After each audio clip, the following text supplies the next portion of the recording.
Cool. So you have a specific question or you want to walk through? The problem, the work is on solution of partial differential equations with classical setup like in your ordinary neural operating. So you have the partial differential equation here. You have data like diffusion coefficient and right-hand side. And from this data, you want to find the solution.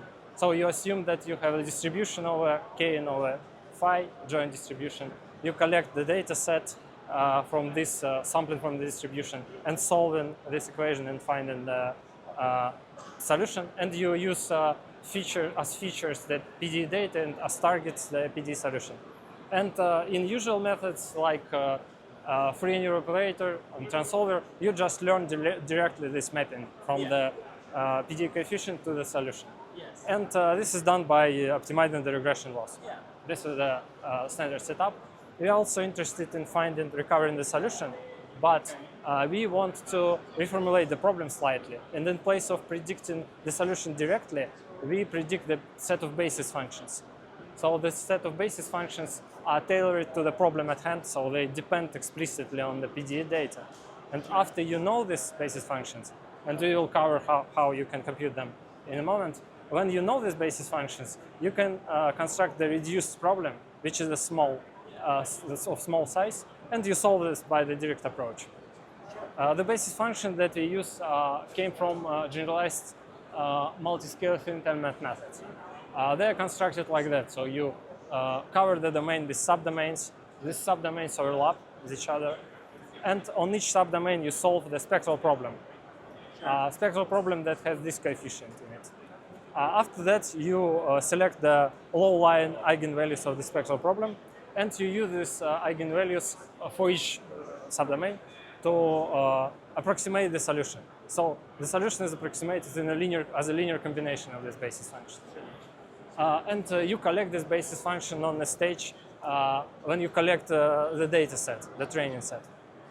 And after this training is done, and this is not straightforward, we'll cover it in a moment, you can predict this basis function at the inference stage and use it to solve the problem. Okay.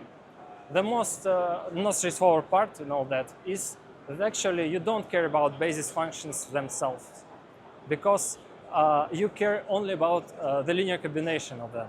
Yeah, you want to. Yes, and because of that, you have a huge symmetry group. Like you can form arbitrary linear combination, non-degenerate of these functions. And this combination can be distinct for each subdomain. They can be distinct for each problem instance. And this is a very large symmetry group. Because of that, you need to develop the special loss function. The special loss function that is basically it's a difference between two projectors.